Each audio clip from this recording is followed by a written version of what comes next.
Então você não tinha nenhum outro registro a não ser esse. Você não tinha nenhum outro registro a não ser aquele ali. Então, quando é que surge essa coisa do Estado passar a tomar o lugar da igreja? Revolução Francesa. Então, agora você já aprendeu mais uma coisa. Então, essa coisa de cidadania, né? Essa coisa de cada ser humano que nasceu naquele lugar, naquele espaço geográfico ali, ela recebeu um selinho, igual uma coisa, igual uma propriedade, ela pertencer àquele Estado, surge com Napoleão. Mas Napoleão pega isso de quem? Da Revolução Francesa, que tira, então, a ideia dos registros da Igreja Católica e toma e leva para o Estado. Então, antes, não era a certidão de nascimento, era o batismo. E ali dizia, a criança foi batizada com tantos dias, né? Tantos meses, enfim. O batismo passa a ser certidão de nascimento, o matrimônio passa a ser casamento civil e o falecimento passa a ser, então, um documento de óbito. Então, aquilo que era absolutamente dentro de uma esfera religiosa, sagrada, sobrenatural, então, passa agora a ser do Estado, e o Estado, querendo ainda mais dominar isso aqui, ele passa, então, a não só dessacralizar tudo isso, mas isso passa, então, a ser um meio de controle. Literalmente um meio de controle. Mas aí alguém perguntaria, mas era sempre assim? Eu não vou ficar mostrando minha árvore genealógica para vocês o tempo todo, porque eu acho isso chatinho, né? Mas eu poderia ir. Eu fui bem mais do que 1600. Mas se você for mais ainda para trás, na sua própria árvore genealógica, ou nos ancestrais, ou nas pessoas que você quiser pesquisar, antes disso, a própria noção de Estado em si, ela também foi criada depois, com o tempo. Então, você vai ter uma noção de Estado, uma noção de nação. Nação vem na palavra natus, né? No latim, nascer. É onde as pessoas nascem. Então, somos da mesma nação, porque nascemos no mesmo lugar, ou seja, naquele mesmo povo, com aquela mesma identidade, com aquela mesma cultura. E aí, você depois vai ter a noção de Estado, nação, depois Estado, nação, etc. Ah, mas tem isso na Grécia. Tem, mas era totalmente diferente. Não tem nada a ver com o que está ali. Seria o mesmo que falar assim, não, Brasil e Estados Unidos são repúblicas. Muita calma nessa hora, né? Há um abismo entre a República Americana e a República Brasileira. E não é porque tem a mesma palavra que significa a mesma coisa. China é república, Coreia do Norte é república, Cuba é república. Então, não dá para dizer que ambos, né, China, Estados Unidos, Coreia do Norte, Estados Unidos, Venezuela, Estados Unidos, Brasil, Estados Unidos é república. Não dá para dizer que todos são repúblicas, né, repúblicas democráticas, enfim. Entendendo um pouco isso, eu não quero que você aceite de imediato, a não ser que seja razoável, toda a circunstância na qual você está vivendo. Né? Ou seja, você nasceu naquela situação, você não é obrigado a aceitar.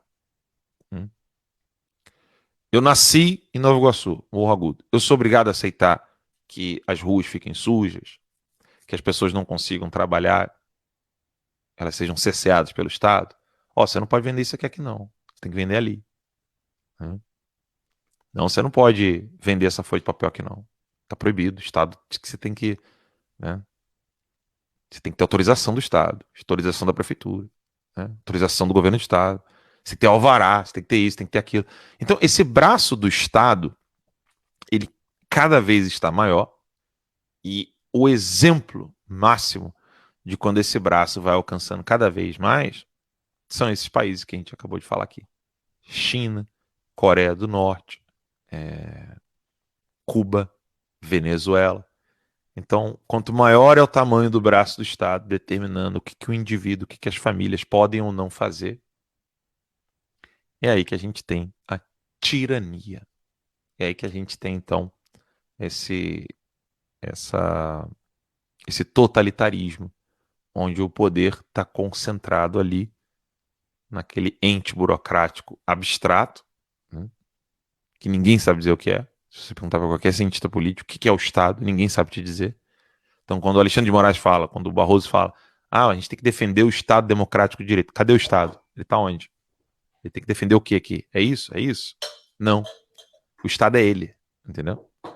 Então, quando eles falam, nós temos que defender o Estado democrático de direito, como o Estado democrático de direito é uma coisa tão abstrata, na verdade está falando dele mesmo, né?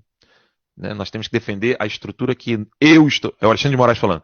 Eu preciso proteger a estrutura na qual eu estou vivendo, a estrutura que me fez chegar até aqui na Suprema Corte. Não aquela estrutura do mérito, não aquela estrutura de onde você é um bom jurista e você vai parar na Suprema Corte, entende? Então, quando ele fala defender o Estado democrático de direito, não é o Estado democrático de direito, porque o Estado democrático de direito é um ente abstrato. Então, o que ele está falando é: eu preciso me defender. E para me defender, né, eu vou dizer para vocês o quê? E é assim que funciona a cabeça do Alexandre de Moraes. Né? Confie em mim que eu sei o que é melhor para o seu futuro. Então deixa eu determinar o que vai ser melhor para a tua vida. E aí quem disser o contrário, extremista, radical, antidemocrático, revolucionário, entendeu?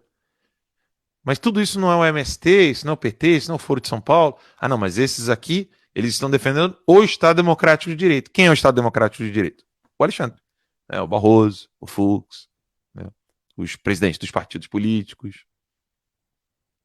É isso. Mas aí a gente já estaria avançando aqui no nosso bate-papo introdutório que eu queria dar a vocês. Então, já que você está começando a ver que as coisas não existiram desde sempre, e que a criação desses mecanismos também não tem lá aquelas boas intenções que você achava que tinha, né? Como a cidadania, a prefeitura, o município, o estado, ou a província, como era no Império. Já que essas coisas não surgiram da maneira mais fofinha, bonitinha, caridosa do mundo, eu quero que você questione isso. Eu quero que você entenda. Mas, Alan, isso está tão longe da realidade do meu problema que está um buraco na minha rua. Né? A estação de trem está toda abandonada, suja. A gente vai chegar lá. Tá? A gente vai chegar lá. Eu quero que vocês entendam essa estrutura de solo, de terra, porque sem ela a gente não vai conseguir entender bem como construir um lugar bonito, maravilhoso, como sempre foi quando os homens conseguiam determinar suas vidas sem uma autoridade obrigando as pessoas e as famílias, sobretudo, a fazerem o bem. Ninguém pode obrigar ninguém a fazer o bem. A gente vai conversar sobre isso mais adiante. Então, só para entender esse solo em que nós estamos, eu quero que você aprenda isso.